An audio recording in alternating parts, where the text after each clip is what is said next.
My partner and I want to be married, but we don't care much for the idea of having a wedding. We wanted to elope, but my mom has been telling me since I was 16, and had never even had a boyfriend, that she wanted to see me get married and she would basically never forgive me if I eloped. I do like the idea of my family being there to celebrate with us, but I hate the idea of spending money we don't have on this huge party just so that our relationship can change in nothing but name and legal benefits. And for various reasons, it doesn't make sense for us to wait until we can afford a wedding to get married. We wanted to keep it small, preferably under $3,000, which is honestly more than I'd like to spend. But we have to be realistic. We had planned on having it in my in-laws' backyard, but even that was more money and effort than I was willing to put forth. I was stressed and feeling like I was out of options, so one day, I vented to my mom. She seemed really excited about the idea of helping me plan a wedding. It was kind of a red flag when she said, "My mom didn't help me plan my wedding. Let me live vicariously through you." But still, I agreed. She seemed really excited to help me find a venue. I was not excited, because I have not been excited about one single step in the wedding process, and I just want it to be over. About a week later, I found out that this really great park in our city, that my partner loves, does weddings for an extremely small fee. I emailed the event coordinator and found out that the date we want is available. I told my mom, and her reaction was, "So I guess you don't need my help finding a place, then?" And every time I talk about it, she says the same thing.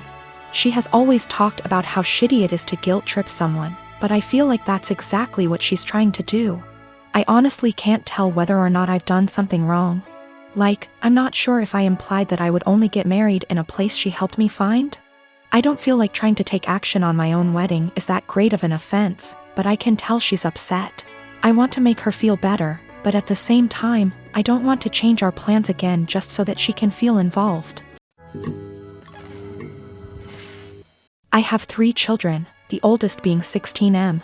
For my birthday last week, my son went out and bought me this swinging hammock chair that I had been wanting for 2 years, and it cost him quite a bit of his saved money, which I fully intend to put back into his bank account so he can continue saving. He was so excited to see me open this gift and couldn't wait to help me set it up. I told him he shouldn't have, that it was a lot of money, and his response was, "You never get anything nice. I wanted you to have it." And it was true. I usually don't get anything for my birthday or Christmases outside of Tupperware or soaps. So it might sound stupid, but I have cherished this swing ever since he got it for me. Especially where I finally have something nice that's mine. My sister-in-law comes over once a week to see all of us, and she immediately headed straight for my swing, which my son hooked up on our deck. I told her to please not sit on it, and she said, "Is there a weight limit?" So I told her yes, 250 pounds, and I even showed her the box to confirm. She was not upset about this. She just said, "That's a bummer. They need to make something capable of holding us big girls." I simply agreed with her and went about my business. At this point, my husband shows up from work.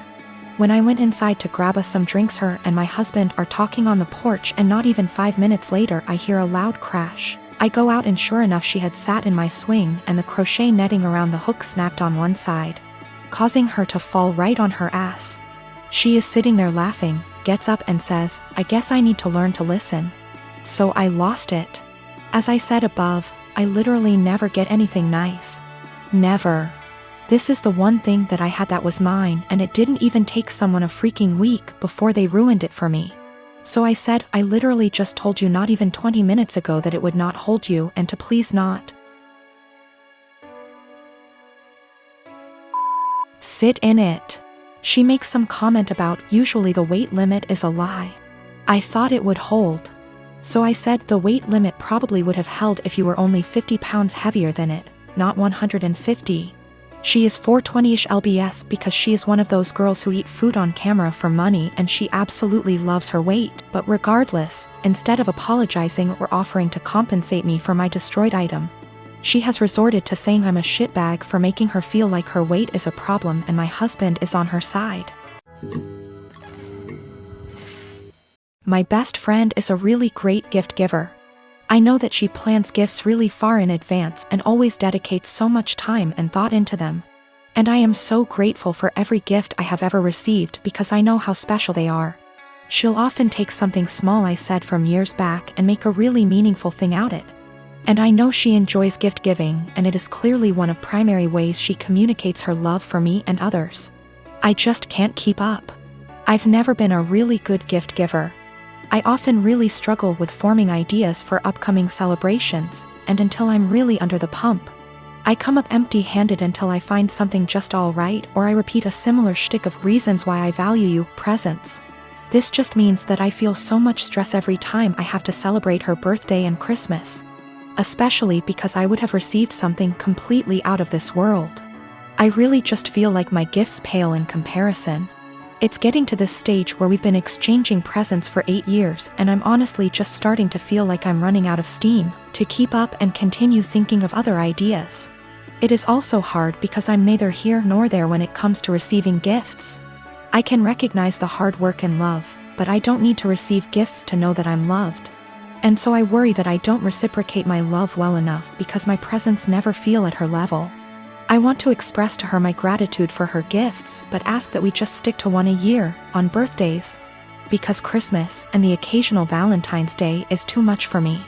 I have been able to move away from gift giving with other friends by just casually mentioning it or just mutually ceasing present exchanges, and we now opt for spending time with each other, something I love.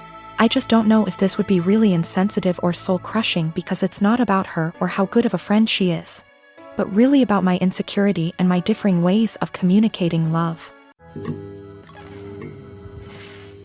I have this vegan coworker, we'll call her Vegan, who is very active on FB and in the office about being vegan and how cruel farming is and everything.